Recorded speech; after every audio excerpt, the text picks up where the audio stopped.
Welcome back to New World Next Week. I'm James Corbett of CorbettReport.com.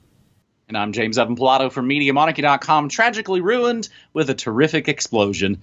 We've got that story plus media most foul, but first, U.S. coronavirus outbreaks spurred debate over personal freedoms, and this has been essentially the central debate of the age of medical martial law. This coming from the Associated Press. When the coronavirus flared in China this week, the country canceled flights, suspended reopenings, and described the situation as extremely grave. But with cases rising in some U.S. states, local officials have balked at even requiring people to wear masks. In the United States, which has the most reported cases and deaths in the world, authorities are wrestling with balancing demands for constitutional rights and personal freedom with warnings from health officials that being lax will have deadly consequences. China's response to about their 137 new cases amounted to actually a fraction of the number some U.S. states are seeing each day, they claim. In Arizona, more than 1,100 people visited emergency rooms on Tuesday, just a couple days ago, June 16th, alone with positive or suspected cases on Tuesday alone.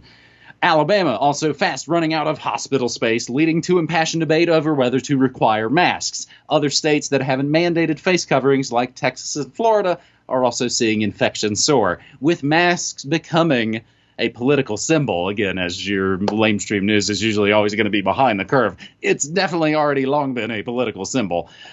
Pepsi presidential candidate Creepy Joe Biden is taking aim at Swamp Thing's approach to the scamdemic, the mask debate playing out nationwide, notably in hard-hit states where face coverings have become a political and cultural debate. The article then goes through all these second-wave cases in Arizona and Florida, which, of course, is going to make for, Major League Baseball impossible. Plus, Texas, Alabama wraps up, of course, with some freedom lip service. Some city leaders voiced concern about trampling on people's rights. I think to make somebody do something or require somebody to wear something is an overreach, Montgomery, Alabama Councilman Brantley Lyons said. Meanwhile, European nations, which embarked on a wide-scale reopening last week, watched Asia and the Americas with trepidation. James, how is your trepidation going over there in Asia? Oh, it's, there's trepidation to go around and some to spare. So, first of all, please remember who told you about the second wave and how it was going to be framed. It was here on this program. We talked about it before. The second wave is coming and you will be blamed for it. It's been set up for months and months. They've been planning this and setting it up. In fact, they even talked about this in Event 201, so it should be no surprise that it is starting to come to fruition via more statistical chicanery and what have you, of course. But at any rate, they are trying to make this real. And I'm taking the international look at this, so I see the rollout of the full court press for China. The second wave is hitting China, and Beijing is locking down again, and all of this coverage, this breathless coverage about the way Beijing is responding to the second wave that's apparently originating from China, once again, for some reason that remains mysterious. And so, I think there's a couple of things to note about this. One is that embedded in all of the coverage about China and what they're doing about this is the implicit assumption, once again, that man, it's so great. Look at the way they can completely lock down entire neighborhoods and weld people into their homes and do whatever they need to do.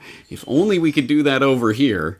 That is definitely going to be part of this. And secondarily, as you noted, of course, there has been mass unrest and kickback against the wearing masks and things like that in America. Well, guess what? After the second wave comes, and it's even worse than the first, you will be more compliant. And then the third wave and the fourth wave and however many waves it takes to absolutely kick any resistance to the curb is exactly what they're going to do. They've told us since the beginning of this crisis, this is what's going to happen. Lockdown and release, lockdown and release, lockdown and release. It's the pattern that they've established, and we're watching it happen. So remember that they've told you about this. Remember that this is part of the plan. This is designed to wear people's resistance down to the agenda. It is coming, so brace yourself. And as we've been saying, the mechanisms for this new announcement of control, again, they've been setting it up for the last 20 plus years. They're just now sort of, again, announcing it again. Your phone didn't just suddenly gain the ability to be tracked and traced all the time. It's always been there, not a bug. It is a feature. And that, again, that all ties in, James. You've nailed it exactly. Gosh, it's great how China can lock down in a heartbeat. Shouldn't we do that too? It is indeed a brave new world after all, James. And looks like a lot of these situations, again, if there's a move to be made on the grand chessboard, places are making those moves. A skirmish in Galwan Valley, India and China's deadliest clash in more than 50 years, this coming from The Diplomat. Weeks of tensions at several points along the Sino-Indian border broke into deadly clashes this week in the eastern Ladakh's Galwan Valley area. Don't worry, I included links to some maps. I had to look some of this up to get a little familiar with what we're talking about. Alongside an unknown number of Chinese casualties, at least 20 Indian troops were killed in a major brawl between the two sides, although details of the incident, which took place Monday night, June 15th, remain closely guarded. The deaths mark the first along this border in at least 45 years. The violent clash, which early Indian reports suggested did not involve the use of any firearms, took place just days after reports in the Indian media suggested that the two sides had come to an agreement on a partial disengagement and had moved their armed forces back at several points along the border. So the site of this latest melee, the Galwan Valley, Galwan, Galwan Valley, a flashpoint from the 1962 India-China War that's reemerged as a point of contention between the two sides, starting in as far back as May of 2020. Like most of the terrain along this sector, it is high altitude and inhospitable. TheDiplomat.com says this makes clear that this is the most serious incident along the Sino-Indian border since 1967, when the two sides last had a major skirmish resulting in scores of deaths. And like I said, I'll include some links to just look at the Galwan Valley and the Galwan River and how this sort of sits, again, on the grand chessboard. So, James, basically, that's one way to do things, but I guess I like this other way much better. It's a lot showier. North Korea blows up South Korea joint office in rebuke of Seoul. North Korea blew up an inter-Korean liaison office on its side of the border in an explosive rebuke to Seoul, South Korea, that appeared designed to draw maximum global attention with little immediate risk of war. Whereas I would say that first story that we talked about is actual war with zero coverage and nobody paid attention to it. The move represented North Korea's most serious provocation in years and follows an escalating series of threats against South Korean President Moon Jae-in's government. State-run Korean Central News Agency said in a statement that the office, the most concrete achievement from a series of summits between the two Koreas in 2018, was tragically ruined with a terrific explosion. And we will include video of that explosion. James, one, did you watch the demolition footage? And two, I mean, I periodically see World War III just, trending along the sidebar with whatever maybe sports and TV news might be happening. It seems like it might be kind of getting close, eh? Well, yes, one, I did see the footage, and I'll give it a 7 out of 10. It wasn't quite as entertaining and dramatic as World Trade Center 7, but there is a documentary airing on PBS in the near future about World Trade Center 7, so we'll direct people in that direction if they want to see some exciting and interesting footage of building demolitions. But secondarily, to your second question in regards to World War III, I really hope people will look at my last questions for Corbett. I think it's a particularly important one about the real nature of World War III and what's happening. To address these issues that we're talking about here specifically, I hope that this puts to rest the retort of the MAGA cap wearing Trump supporters that, it's a good thing that he's appointing Bolton and all these neocons to his administration. Keep your enemies closer. Ha, whoa, it's 27D chess. Yay. No, that was a stupid move. It always was. And it just proves that he's just part of the same old boys club that's working with the system.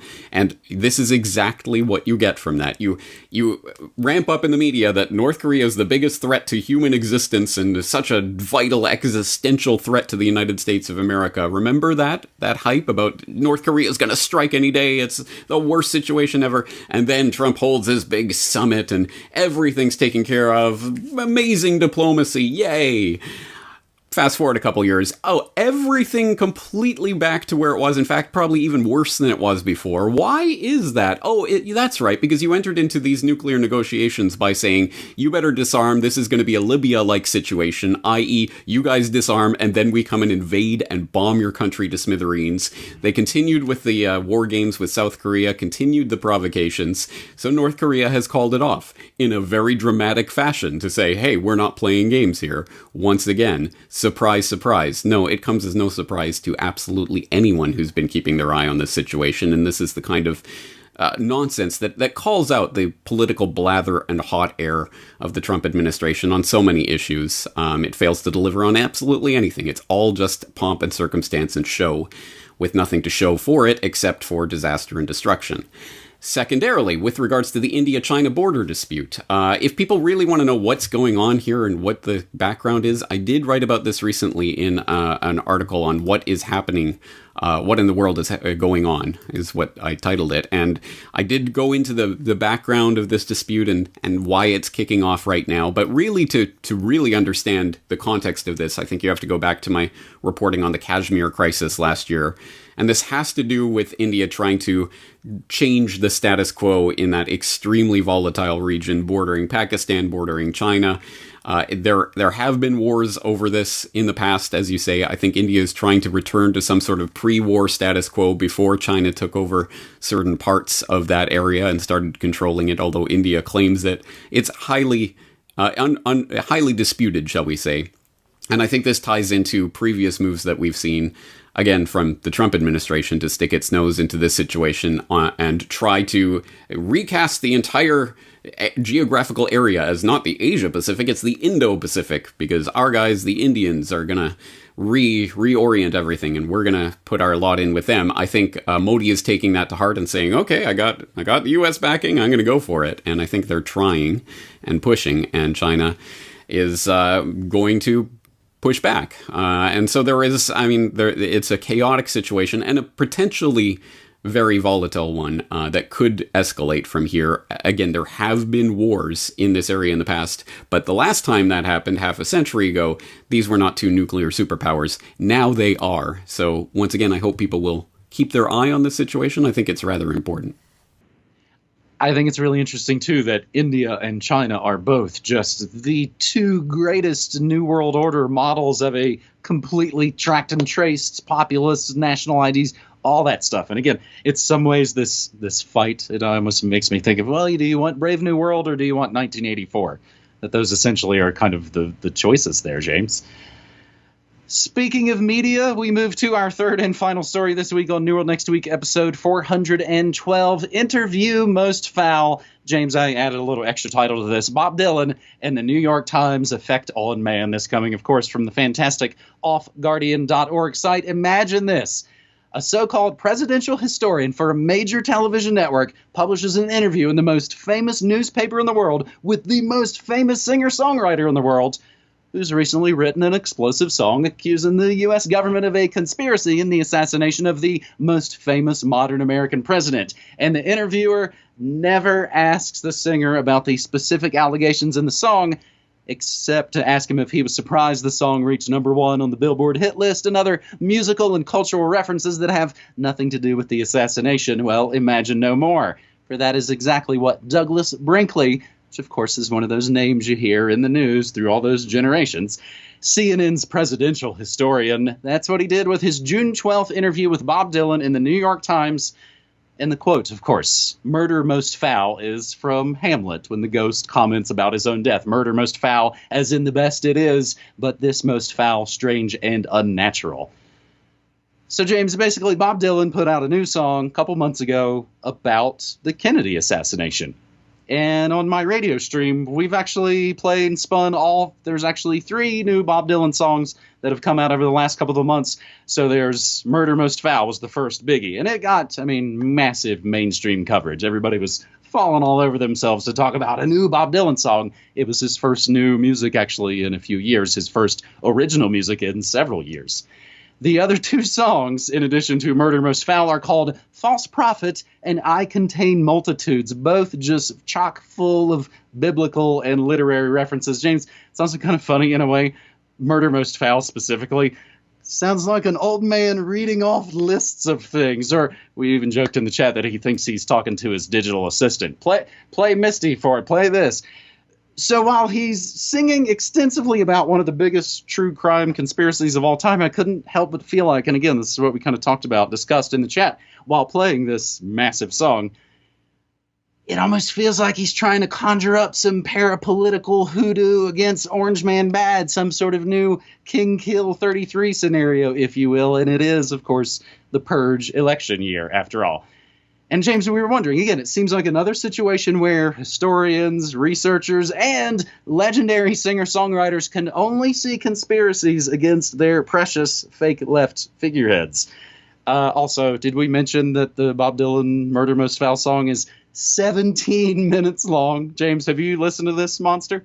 I have, actually. As a piece of music, not particularly compelling, but it was interesting to listen to once. I'm not sure how many times I'm going to put it on repeat, but I would recommend, if people are interested at all in JFK and or Robert Zimmerman, they should probably check this out. But I hope people will also check out this article that we're linking up by Edward Curtin at Off Guardian, where he, I think, rightly deconstructs that interview and goes through the absurdity of it, of having this CNN presidential historian interviewing Robert Zimmerman with his new music and about the JFK assassination and completely sidestepping that issue. But perhaps that should not be so surprising, and I'm going to bet, it seems to me, Curtin is probably a Zimmerman fan. I am not. So I do not have any sort of rose-tinted glasses on here. The obvious question should be, the fact that the CNN presidential historian in the New York Times is doing a whitewash of some sort of JFK revelations from this singer is not surprising. What is surprising is that, again, should Zimmerman be taken at face value for waiting 57 years to say anything of substance about this event that supposedly, I mean, one would assume was exceptionally important and informative to himself, and he waits 57 years to say anything at all, and then agrees to an interview with CNN's presidential historian in the New York Times and just meekly answers the questions as they come and doesn't try to push back, doesn't try to insert any of this into the narrative. No, that takes all the agency away from Zimmerman. He was the one who was directing all of this. So I think, again, don't give him so much credit for, wow, he's bravely coming out 57 years later to talk about JFK. Yeah, no, I'm going to go with John Lennon on this one. I don't believe in Zimmerman. Absolutely. I've never really been a big Dylan fan. I have my only and favorite Bob Dylan album put on the shelf there behind me. Yeah, I mean, this is something I talk about with a lot of contemporary artists who literally spent the last decade not releasing anything. And then suddenly, I don't know what happened. The last 4 years suddenly lit a fire under their ass, and they've got to act like they've...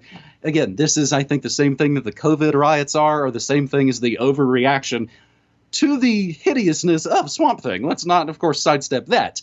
But it is this sort of overreaction from folks who, again, didn't really do much for pretty much a decade and now are, of course, freaking out and overdoing it. Bob Dylan's his second album came out in 1963. As you point out, he's had quite a bit of opportunity to maybe discuss the Kennedy assassination. Again, that's why I feel like he's just sort of bringing up election year hoodoo. And again, he ain't no amateur at that. Remember, going Christian is a long tried true thing, long before Kanye did it. James, as we wrap up this episode, I'll mention we have lots of long conversations about music and pop culture in the Media Monarchy community. Sidebar, I'm also covering all the craziness now popping off down here in New Mexico. You got obelisks, you got people robbing the Epstein Ranch, ancient symbols, helter skelter, plus, of course, my usual mix of news, music, memes, and more, streaming live Monday through Friday, 9 to 5 Mountain Time. I would love people's support. Again, James, I think the Christotunity of the age of medical martial law has seen a boost, I think, in alternative media. And maybe in some ways, maybe I'm giving it too much credit, and it's just, again, a part of the whole election year ups and downs. But when things get crazy, I think we definitely see, again, you and I have been doing this for quite some time. I'll have my 15th anniversary of Media Monarchy coming up in just a couple of months. When things get crazy, people want to find sources that Again, not saying they believe every single word we say. Everything we say is included in your show notes so you can continue the research for yourself. But I think we've got a pretty good track record of fear-free, ad-free information for folks. And again, I hope people will come check it out. MediaMonarchy.com/join. As little as $1 a month, I think, keeps us going and growing, as I like to say. James? Well, James, I'm pretty sure we've managed to say things that will offend all sorts of different people in this edition, let alone every other edition of New World next week. And we're going to be back at it, doing it again next week. So I hope people will stay tuned. At any rate, talk to you again next week. Thanks, buddy. Take care.